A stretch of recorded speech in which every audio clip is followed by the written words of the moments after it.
salah satu bosnya bisa kabur, Iya, ya kan? Rame itu. Rame. Nah, ketika kabur, saya tanya lagi sama direktur yang baru, Iya. Pak, aset sitaannya apa?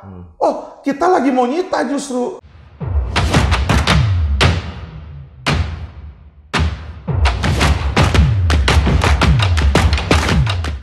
Usaha dengan kartu kredit. Join Credit Card Revolution. Halo, serius banget ketemu bersama saya Roy Sakti, pakar kartu kredit, dan kali ini saya menghadirkan sesosok pengacara fenomenal yang spesialis investasi bodong. Waduh, keren. Apalagi kalau Anda ke channel YouTube-nya lihat kaget nih. Waduh, sampai keren lah pokoknya kalau urusan investasi bodong itu Pak Alvin Lim. Apa kabar? Baik. Alvin Lim. Wah, luar biasa. Baik, siang yang luar biasa. Siang ini. yang luar biasa ini ya. Iya. Akhirnya kita ketemu karena banyak sudah yang kita satu visi ya teman-teman ya. Jadi kita mempunyai visi untuk apa ya, memberantas investasi bodong ini. Betul. Karena makin lama makin banyak loh Pak. Kalau Anda lihat tuh kan makin lama makin banyak dengan pandemi. Pak Alvin sudah ngawalin ini udah tahun berapa ini Pak? Kita udah 3 tahun ini. 3 tahun ya? Iya. 3 tahun ngurusin investasi bodong ini. Kalau saya pribadi lebih condong ke skema ponzi Pak. Jadi saya itu sebenarnya dulu kan aku punya komunitas pengusaha. Nah di sana itu kan kita ngajarin cari modal apa segala. Nah tapi kemudian di sana kan kemudian modal buat apa gitu kan. Nah mulai tawarlah masuk investasi skema ponzi. Dulu zamannya VGMC emas, kemudian MMM apa segala. Jadi ini sistem skema ponzi ini berubah bentuk tapi ya sama aja, endingnya gitu-gitu aja. Nah, jadi pas pandemi ini kan mulai banyak namanya robot-robot trading. Betul. Dan menjamur. Nah, ketika sebuah kebohongan dilakukan secara terus-menerus kan menjadi sebuah kebenaran. Nah, apalagi dalam kurun waktu 3 tahun ini, jadi robot-robot trading ini masuknya itu di spot yang tepat kok. Oke. Jadi waktu corona biasanya punya penghasilan, nggak punya penghasilan, ditawarinlah robot trading, jemplungin uang 1 miliar, loh kok bisa penghasilan sebulan bisa 20% ya kalau di awal ya, awal tuh bisa 20% Sebulan ya? Ya, jadi kan 1 hari 1%, Iya. berarti kalau satu bulan tuh aktifnya 20 hari kerja, Betul. 20%, wah naruh duit 1 miliar nggak ngapa-ngapain dapat 200 juta. 20 juta. Oh iya. Ya, 20 juta kan, 20 juta nggak mau ngapain. Wah, kok enak. Itu menjadi apa ya? Menjadi narkoba. Iya. Ya enak deh. Akhirnya apa? Banyak teman-teman ini yang akhirnya mikirnya gini, daripada ribet-ribet ya kan, bisnisku aku tutup aja. Iya. Nyemplung di robot trading. Nah, kemudian ngajak temen dan reaksi berantai, dan sekarang sedang macet nasal ini. Betul. Nah, buat teman-teman kalau yang belum join di YouTube-nya LQ Law Firm ya, jadi Pak Alvin ini adalah seorang pengacara spesialis investasi bodong di LQ Law Firm. Kasus-kasusnya dia tuh banyak sekali, termasuk kasus yang sering Anda tanyakan ke saya, tapi saya kurang paham, nanti saya tanyakan ke dia, yaitu kasus kayak Warna Arta, kemudian Indosuria, ini yang bahkan Pak Alvin ini pernah sampai demo pocong. Betul. Itu. Mungkin itu saking gergeten, Udah kesel banget. banget ya. Kita bawa pocong ke istana itu. Oke, nanti kita akan bahas itu ya. Tapi sebenarnya begini teman-teman. Hari ini di materi kali ini adalah teman-teman yang saya ingin tanyakan kepada Pak Alvin adalah apakah korban investasi bodong ini bisa mendapatkan uangnya kembali? Nah, kalau menurut Pak Alvin bagaimana? Oke, makasih Pak Roy Sakti ya. Saya udah dengar tentang Bapak juga dari lama dulu, Bapak pakar kartu kredit di situ. Nah, kita mau mencerdaskan masyarakat di sini ya. Yang namanya skema ponzi itu adalah sistem tutup lubang gali lubang, Yes. Pak. Jadi misalnya ada uang 1 miliar di sini ya. Dia janjikan 10%, berarti kan 100 juta kalau 10% dari 1 miliar di situ bunga 1 bulan. Nah, bulan pertama uang itu dikembalikan sebenarnya. Jadi dia pakai uang dia sendiri untuk bayar dia sendiri. Nah, anggap dia bulan ke-8 jebol. Nah, di sini kan berarti dia netnya cuma 200. Tapi mungkin orang itu ada masukin lagi top up lagi misalnya 1 M di sini ya. Jadi maksud saya adalah orang kadang tendensi menghitung kerugian dia, dihitung dari uang dia masuk, nggak dia potong uang yang dia terima, Pak. Iya. Jadi misalnya uang masuk dia 4 miliar, 4 miliar. tapi dia terima 1,5 miliar bunga di situ ya. Jadi semestinya kehilangan dia tuh sebenarnya kalau di dalam segi hukum itu 2,5 M. Oh. Jadi potensi uang itu atau bunga itu nggak bisa dibilang sebagai kerugian, Pak. Itu satu dulu ya. Jadi satu ke situ. Terus kedua, yang namanya skema ponzi, ya kan, selain dia memberikan bunga, dia pasti ada ngasih ongkos marketing. Iya, ongkos marketing. Jadi ada marketing, ada influencer, afiliator, yang Ada dimana flexing, untuk ada beli mobil mewah, bener. kemudian pamer-pamer, sponsor liga. Iya. Nah itu pengeluaran, Pak. Itu pengeluaran. Jadi tadi misalnya dari 4 M 1,5 dibalikin sisa 2,5. Nah dari 2,5 mungkin 1 M itu potong ke sana pengeluaran biaya marketing. Sisa sebenarnya 1,5 M yang digelapin nih mungkin satu orang. Kalau dikumpulin misalnya dapatlah 2 triliun. 2 triliun.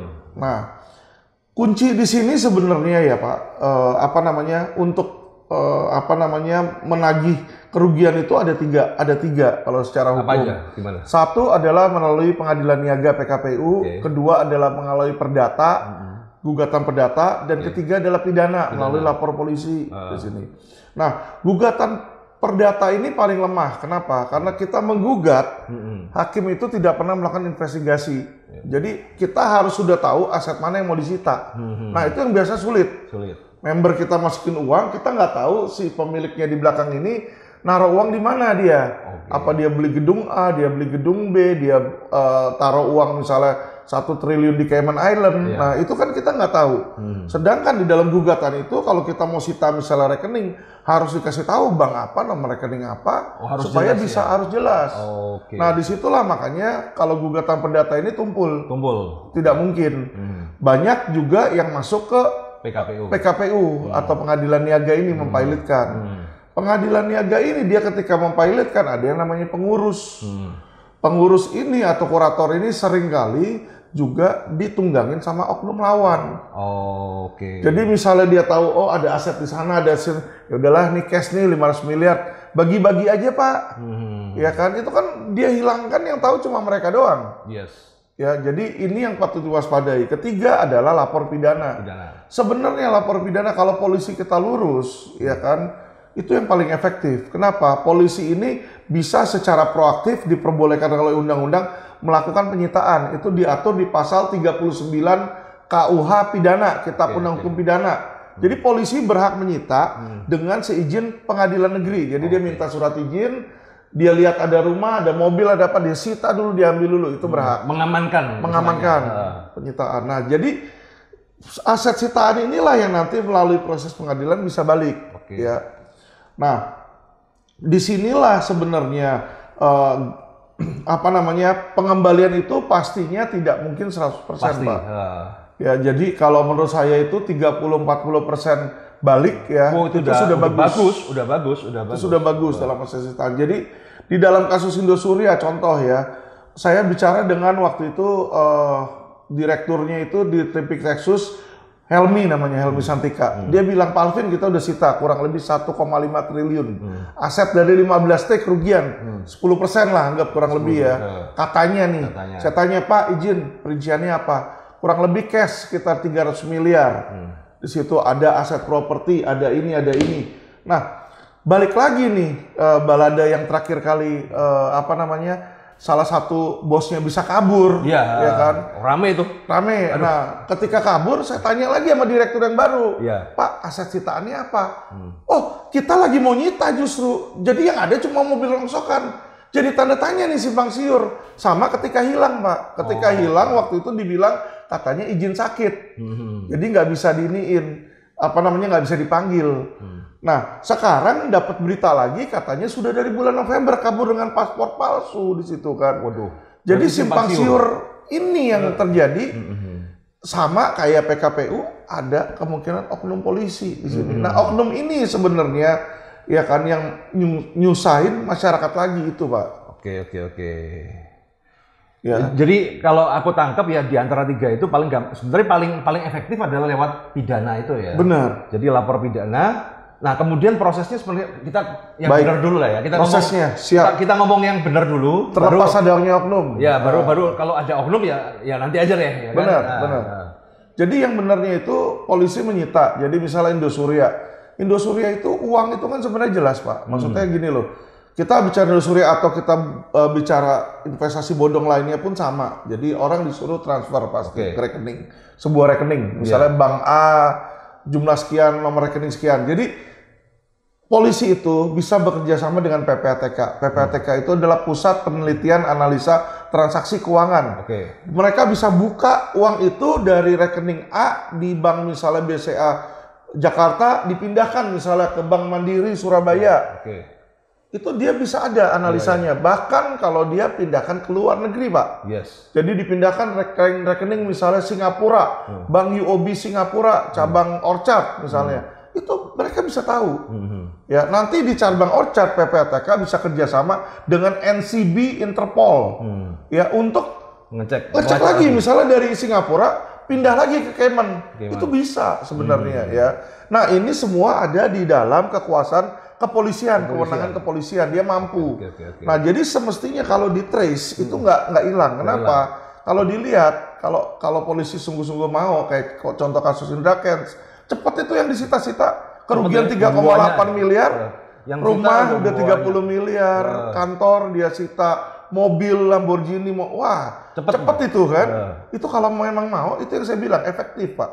Ya cepet, di situ. Nah, ketika misalnya uang itu di luar negeri sudah ditahu, misalnya, oh ini ada di Cayman Island nih, rekening bank ini nih, ya kan. Nah itu polisi bisa mengirimkan perintah penyitaan kepada Interpol di luar negeri. Jadi nanti melalui proses pengadilan di sana itu dibekukan itu rekening. Jadi saya dulu pernah kerja di Bank of America, wakil presiden di Amerika ya.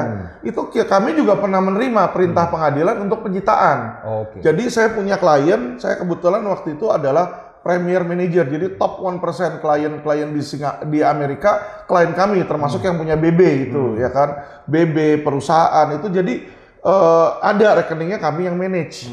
Nah tiba-tiba kami menerima yang namanya supina, ya kan, untuk menyita rekening tersebut, ya kan. Nah ternyata setelah saya lihat supinanya ada dapat dari negara lain, jadi dianggap uang itu di negara lain adalah hasil tindak pidana kejahatan, disuruh. Nah itu bisa itu ya. Jadi mekanismenya ada Pak. Jadi polisi nyita, kemudian diambil berikutnya P21. Nah, setelah disita, ya kan, P21 itu artinya alat bukti lengkap, barang bukti lengkap, berkas lengkap di situ. Diambil, nah nanti ada yang namanya tahap 2 Pak. Tahap 2 itu penyerahan. Jadi tersangka, berkas, dan sitaan semua diberikan dari polisi ke kejaksaan. Nah, jadi kewenangan kejaksaan. Nah, kejaksaan ada waktu nanti di situ untuk pemberkasan juga dan melimpahkan ke pengadilan. Nah, tetap jaksa yang pegang, tapi berkas disidangkan nih. Orang disidangkan sampai putusan. Nah, nanti itu ada kalau teman-teman baca di pasal 46 KUHP, ya, Kitab Undang Hukum Acara Pidana, itu ada pasal 46 bilang bahwa barang sitaan hanya dapat diberikan kepada orang yang namanya tertera di dalam putusan. Jadi penting ya teman-teman ya. Jadi barang sitaan itu hanya bisa diberikan kepada orang yang namanya tertera di dalam putusan. Ya, jadi kasus first travel itu para korban itu tidak ada pengajuan permohonan untuk mengambil barang sitaan. Jadi disita nih yang first travel. Lawyer-lawyernya tidak proaktif, jaksanya juga ya udahlah, yang penting jalan, orangnya ditahan kan. Jadi tidak ada interest atau kepengurusan terhadap alat barang sitaan. Itu yang semestinya para korban meminta dong ke pengadilan. Pak Hakim yang mulia, ini adalah aset saya, nih buktinya. Dibuatlah semacam surat atau pengajuan melalui pengacara, sehingga pengacara atau korban langsung juga bisa ya kan mengajukan itu milik mereka. Sehingga ada di dalam berkas perkara Pak di pengadilan. Sehingga nanti hakim bisa bilang, oh iya ya, ini misalnya dirampok, ada barang dirampok. Oh ternyata kalau yang handphone ini punya Pak Alvin yang dirampok, yang motor punya Pak Heru Sakti. Nanti disitulah di pengadilan ada putusannya bahwa sebuah handphone, misalnya ini merek Samsung S21 adalah milik Alvin Lim dan harus dikembalikan. Mobil misalnya BMW seri 5 dengan nomor plat ini adalah milik Pak Iro Suno dan dikembalikan kepada pemilik. Itu harus dicantumkan, Pak. Oke. Jadi kalau tidak dicantumkan, apa yang terjadi? Jarang loh yang Dirampas oleh negara, Pak. Dan itu padahal gini ya, kalau kita berbicara kayak kasus first travel, apakah korbannya kan pasti juga banyak pengacara, banyak yang sewa pengacara gitu loh. Aku juga baru tahu ketika aku dengar videomu.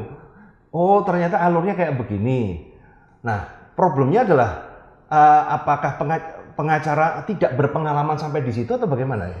Jadi kalau dalam kasus first travel khusus ya, Pak, pengacara itu seorang pengacara wanita namanya NR, ya. Nah, NR ini setelah saya telusuri, Pak, di saat menangani first travel, ya dia belum menjadi pengacara, nggak punya BAS, nggak pernah ikut ujian pengacara, dan ijazahnya pun ijazah bodong, Pak. Ternyata tidak terdaftar dikti. Makanya ada korban-korbannya mereka lapor ke saya laporin pengacara itu ke kepolisian. Berarti pengacara bodong itu ya? Pengacara bodong di situ. Nah, ternyata ada ya teman-teman ya, pengacara bodong itu juga ada ya? Oknum di mana-mana, Oknum di mana-mana ya? Termasuk pengacara juga ada oknum, Pak. Oke, itu berarti, nah berarti seperti itu kan harus didampingi oleh pengacara yang paham. Sebenarnya kalau orangnya paham, dia bisa langsung. Apa bisa? Tapi kalau nggak ngerti, dan kedua ngawal, Pak. Ngawal. Kadang izin kalau misalnya orang biasa kita mau bikin laporan ke polisi, ketemu oknum dipersulit. Perlu ini, semua alat bukti harus ada. Lah kalau semua alat bukti harus ada, apa guna penyelidikan oleh kepolisian kan? Tapi orang kan kadang nggak tahu, dia pikir, aduh ya udahlah nggak usah lapor. Ini sama mau ngurus barang sitaan, misalnya kejaksaan bilang mana buktinya kamu, mana ini. Akhirnya orang itu males atau dia nggak ngerti, merasa dipersulit, ya udahlah. Nah ini yang biasa terjadi, makanya disitulah kadang akhirnya kemudian jasa kami ada. Setelah itu nyalain negara. Ya kan? Kenapa kok disita dirampas? Iya, kok yang disita negara itu kan, negara gimana? Gimana Pak Jokowi? Mungkin begitu kan, ya kan? Padahal kalau Pak Roy Sakti jadi hakim, ya kan? Misalnya ada aset sitaan, ada rumah, ada ini. Kalau nggak ada yang minta kan Bapak kan nggak tahu bahwa ini punya si Ani, ini punya si Cahyo, tahu dari mana kan? Bapak sebagai majelis hakim harus ada data permohonan itu dan itu milik siapa. Dikira hakimnya bisa telepati, Pak. Ya itu dia. Jadi masyarakat awam itu cuma berpikir mereka mau terima jadi. Kalau udah lapor polisi, nanti otomatis akan balik. Ini hati-hati teman-teman ya. Jadi satu harus lapor polisi, kemudian harus dikawal. Ya, dikawal. Nah, itulah kenapa peran ada seorang lawyer, tim lawyer ya. Ya, bisa Pak Alvin, bisa yang lain, terserah. Yang penting jangan sampai ketemu yang oknum aja gitu kan. Benar, Pak. Karena gini, teman-teman ya. Yang namanya lawyer itu semua orang lawyer, tapi spesialisnya pasti berbeda-beda. Benar, Pak. Ya. Ada lawyer, saya punya teman ya kan, spesialis perbankan, kuat. Tapi kalau suruh ngurus percayaan bisa, ya bisa. Tapi kan nggak sedalam memahamin dunia perbankan. Benar. Nah, kalau Pak Alvin kan aku lihat beberapa dari case-case-nya itu spesialis investasi bodong. Benar. Nah, ini menarik apalagi kan buat teman-teman yang di Jakarta bisa ya. Nah, ini ada pertanyaan lagi, Pak Alvin. Loh Pak, saya ini sudah rugi, Pak. Kok suruh harus keluar pengacara lagi? Kalau itu jawabannya gimana? Gini ya Pak, kalau masalah jasa, samakan saja lawyer itu yang namanya jasa dengan seorang dokter. Dokter itu dia juga memberikan jaksa, ya kan? Ada orang datang ke rumah sakit, dia bilang, Pak, anak saya sakit nih, kena kanker. Kita udah rugi Pak, jadi korban penyakit Pak. Tolong dong kasih saya gratis, obat gratis, ya kan? Rumah sakit gratis, biaya dokter gratis, biaya operasi gratis, biaya kemo gratis. Saya yakin rumah sakit yang ngasih pun itu akan gulung tikar dengan cepat. Kita nggak usah ngomong rumah sakit deh, BPJS saja yang berbayar aja, itu minus dan defisit teman-teman.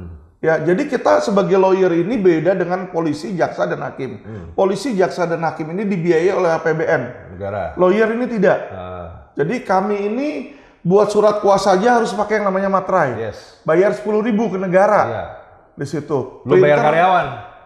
Belum juga kantor kita, ya kan. Jadi disinilah makanya kenapa ada biaya tersebut sebenarnya. Cuma kan gini, jadi buat teman-teman ya biaya itu akan ada. Cuma kan begini, Sebenarnya yang buat teman-teman ini apa ya? Mungkin kecewa ataupun takut apa segala adalah kurang adanya transparansi. Betul. Karena banyak juga saya berbicara oknum yang memanfaatkan ngomongnya biaya itu nggak diomongin tapi kan keluar malah mereka itu intinya kan tidak diomongkan di depan. Iya. Jadi terkesan kayak dipalakin gitu loh Pak Alvin. Benar. Nah, kalau boleh dibongkar nih kalau di LQ form, jadi sebenarnya boleh nggak di-share di sini sebenarnya biaya-biaya apa aja sih yang mereka akan dikenakan kira-kira aja sih secara gambaran. Jadi mereka jadi gini, orang itu sudah ketika datang sudah tahu ekspektasinya, gue bayar berapa, kira-kira ininya gimana gitu loh. Jadi iya. Jadi kasus-kasus itu berbeda. Kita tapi sudah bicara di depan. Yes. Ya, kalau kita jelas ada surat kuasa dan ada surat yang namanya perjanjian jasa hukum. Yes. Di perjanjian jasa hukum itu sudah tertulis biayanya berapa. Jadi misalnya saya ketemu sama klien, kita ngomong, misalnya dia bilang anak dia ditahan sama polisi. Oke, butuhnya apa aja? Oh, kepengurusan di kepolisian, di kejaksaan, di pengadilan, 3 tingkatan misalnya. Itu kita tulis di situ di surat. Jasa di awal. Nah, ini total biaya sekian, setuju ditulis. Ya. Nah, kalau sudah sepakat biaya tersebut, ya kan, kita beda sama lawyer lain, kita nggak pernah minta biaya tambahan. Kalau mungkin law firm lain ada, Pak, tadi kita makan, tadi kita ada. Nah, itu kadang-kadang ini dia minta. Ya. Nah, itu kita nggak ada di sana. Oke. Kita sudah jelas. Ya, tapi tiap law firm beda-beda ya. Beda-beda ya. Ini jadi buat teman-teman tiap law firm tuh beda-beda. Ada yang ngomongnya gampang, santai, gratis, tapi kemudian ada biaya kayak gitu-gitu. Benar. Nah, ada yang langsung biaya di awal, ya. Intinya buat kawan-kawan, saran saya adalah bertanyalah, ya kan? Bertanyalah. Kalau cocok ya silakan dilanjut, kalau nggak cocok ya nggak apa-apa gitu loh. Betul. Jangan sampai ada kesan lawyer itu kayak malakin. Jadi kan kesannya para korban nih, Pak Alvin. Kita ini habis kena mulut buaya, kemudian lepas dimakan mulut singa gitu kan. Benar. Jadi gini Pak, kadang itu masuk terkesan ke situ karena untuk investasi bodong yang namanya investasi, ini kita bermain dengan yang namanya produk keuangan Pak. Yes. Ya, jadi sedangkan lawyer itu mereka adalah jebolan sarjana hukum yang mereka pelajarin hukum bukan keuangan Pak. Iya. Jadi ketika lihat ada instrumen keuangan contoh lah LC lah, orang bingung gitu, lawyer bingung. Produk macam apa ini, hewan macam apa, hewannya aja dia nggak tahu. Tapi nggak mungkin ngaku dong. Nggak mungkin ngaku, jadi udah ambil dulu lah gitu. Nanti dia konsultasi di belakang, ya ini apa. Nah disitulah makanya yang tadi Bapak bilang spesialisasi, ya kan. Saya ini sejak umur 18 ini sudah kerja di perbankan Pak, ya kan. Baik dalam bidang asuransi maupun keuangan. Ini satu hal yang Bapak lihat. 2017 Pak, kami mengawali debut. Ini kami laporin Allianz ke kepolisian. Tidak bayar klaim. Orang taunya kalau nggak bayar klaim itu perdata Pak. Iya kan? Ini tidak. Jadi polisi Polda Metro Jaya menjadikan Allianz itu direkturnya jadi tersangka karena tidak bayar klaim 16 juta. Jadi 16 juta aja dipidanakan. Kenapa bisa seperti ini? Karena saya ini backgroundnya keuangan, perbankan, asuransi. Saya tahu mana yang itu keuangan, mana yang itu penipuan.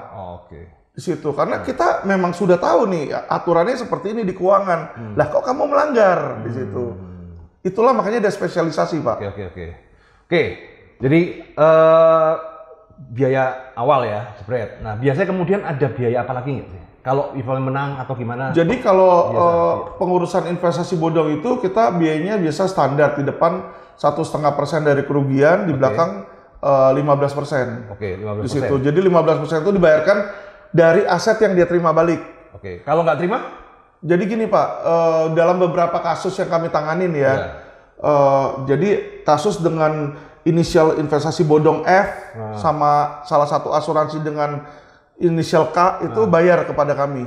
Kami dibayar full sesuai dengan nilai kerugian di situ. Nah, ketika dibuat laporan polisi, dia nggak nunggu sampai pengadilan. Dia langsung mediasi damai. Berarti restoratif justice. Restoratif justice. Jadi dibilang kerugian LQ 87 miliar di F kemarin, ya kan? Diberikanlah nih ganti rugi senilai 87 M.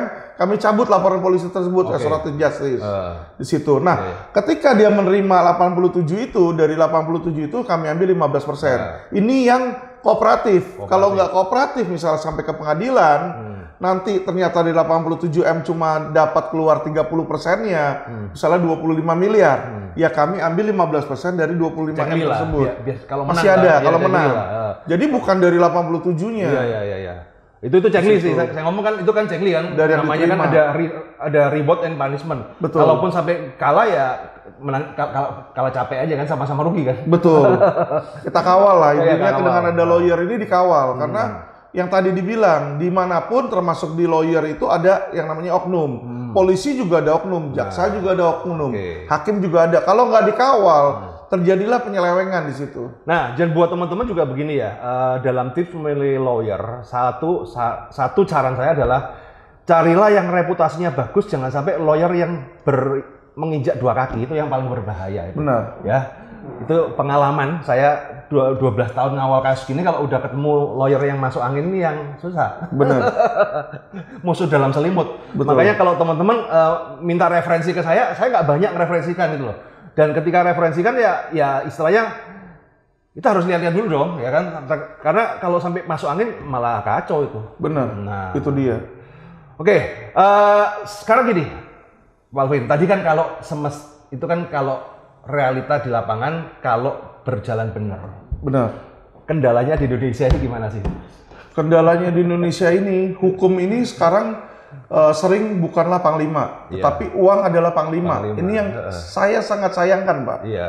Ya, jadi ini butuh pemenahan. Contoh nggak usah jauh-jauh, Pak. Membuktikannya. Jadi biar supaya omongan saya ini tidak jadi fitnah, pembuktiannya gampang, Pak. Di jalanan itu masih banyak rahasia-rahasia. Minggu lalu pun supir saya baru diberhentikan. Ya, saya tanya gimana? Ditilang nggak? Enggak. Damai di tempat 50.000. Jadi reputasi polisi, harga diri polisi itu dijual 50.000 di jalanan. Di sini. Ini yang sangat kami sayangkan. Apalagi berhubungan dengan yang 15 triliun atau kalau misalnya ada robot trading nilainya triliunan, itu ya iman pasti lemah di situ. Nah, itu yang biasa terjadi. Ini berarti menarik ini ya. Kita melihat ya. Jadi kalau kan ini kasus ini kan ada dua, ada kasus kayak robot trading ataupun ini ada kasus si Indra Kents yang binomo. Kalau aku melihat responnya kok cepat yang binomo ya, langsung sita, tek, kemudian sampai memiskinkan, tapi itu tidak terjadi di kayak kasus kayak Indosuria, kemudian robot trading pun ada yang namanya Mark AI itu dari bulan Oktober sampai sekarang itu nggak ada kejelasan. Jadi gini ya Pak ya, info yang saya dapatkan dari orang dalam, karena kita juga ada orang dalam Pak. Kasus Indosuria, kasus Mahkota, kasus KSP, koperasi juga nih SB, Mina Padi, Wana Arta, itu mereka gemprang itu triliunan Pak. Udah ukuran T, udah ukuran triliun. Yang dimana di situ masuk angin lah istilahnya. Oh, mereka sudah punya sindikat Pak. Jadi mereka ketemu di Raffles, ya kan, yang punya Mahkota, yang punya Indosuria, yang punya WBN dan lain-lain itu, mereka tukeran ilmu Pak. Iya. Ya, jadi berarti PKPU dulu homologasi, nanti jadi begini. Sesama penjahat kumpul satu grup bikin strategi gitu ya. Sindikat Pak. Sindikat. Wah, jadi agak sulit untuk digoyang, makanya kenapa? Berarti kemungkinan juga robot-robot trading juga begitu ya? Robot-robot trading juga yang saya dengar seperti itu. Jadi saya ada teman yang menagih, dia bilang, lu mau lapor polisi nih, gua tunjukin. Ini jenderal di telepon, tutut di depan orangnya. Gimana? Ada laporan jenderal, aman terkendali. Ini yang lapor di sini kami tahan di sini. Maksudnya ditahan ini ditunjukin. Lu denger kan? Gua punya orang di sana di Mabes. Ini yang menjadi kendala. Nah, itulah makanya kenapa LQ kami bukan melawan polisi, kami melawan oknum. Kenapa kami keras, kami maki-maki, bahkan jenderal dan Kapolri pun kami kesal, kami kritik, kami bilang pepesan kosong, agar terjadi pemenahan Pak. Kita berani, kita kawal. Kenapa? Karena kalau ini tidak dibersihkan Pak, ya kan, lupakan itu yang dibilang Indonesia negara hukum. Itu hanya jargon. Indonesia adalah negara uang. Itu. Kalanya satu sih, viral. Viral baru anu. Betul. Itulah makanya kenapa kami menarik perhatian dengan demo, ya kan? Demo kenapa kami bawa pocong di situ, ya kan? Agar kreativitas ini diliput. Nah, waktu itu ketika kami demo pocong, sebulan kemudian saya langsung dipanggil sama Helmi, ya kan? Langsung dia jelaskan begini-begini, dia press release dan langsung limpah. Tadinya nggak pernah limpah itu 2 tahun didiemin aja. Makanya ada istilah viral dulu baru diurus ya. Iya, no viral no justice. Nah, itu ya teman-teman ya. Jadi kadang-kadang kenapa kita keep apa ya? Kita bukan provokasi ya, tapi membuat isu itu tetap viral karena apa sih? Karena kalau nggak viral, lawan kita ini adalah orang yang pegang uang triliun loh, nggak miliar loh. Benar. Artinya adalah mereka mempunyai kekuasaan, ya kita nggak menuduh siapapun, tapi ya dengan uang triliun dia bisa ngapain? Nah, salah satunya bagaimana kita mengawal suara masyarakat ini ya tetaplah viral. Itu kuncinya di situ sih ya. Nah, sekarang ini kan kalau customer, istilahnya kan subscriber gue kebanyakan nih korban-korban robot trading. Kalau menurut Pak Alvin ini strategi yang terbagus bagi mereka untuk bisa mendapatkan uang kembali itu bagaimana sih Pak? Jadi kebetulan teman-teman saya juga ada yang kena di robot trading ya. Yes. Dan mereka pun sebenarnya juga kemarin nawarin saya. Saya tantangin. Saya ketemu bosnya langsung kan. Ya, salah satu yang viral lah di situ. Saya bilang, ya udah, kalau memang ini benar, simpel. Kamu kan ada punya ruko tuh di BSD. Rukonya di Foresta itu nilai kurang lebih berapa belas M. Saya bilang, saya masukin jumlah yang sama. Itu sebagai jaminan.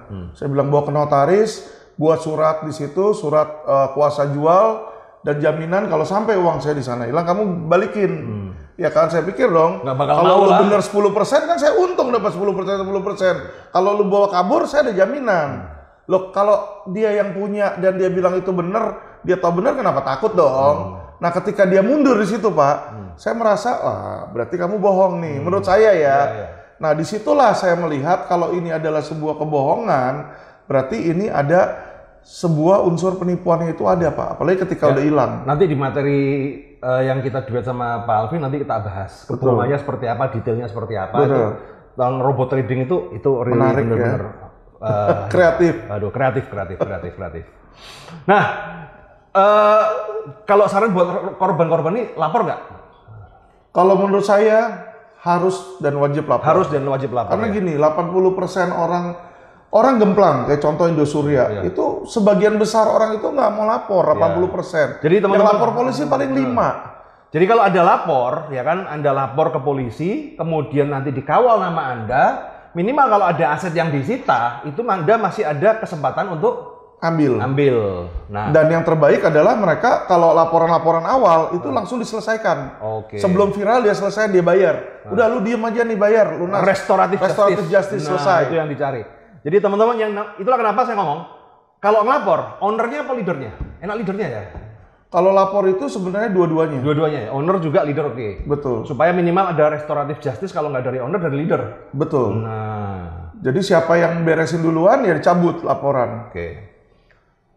Oke teman-teman, semoga itu bisa bermanfaat ya. Kalau Anda mau, apalagi kalau Anda domisili Anda di Jakarta, bisa konsultasi dengan LQ Law Firm ya.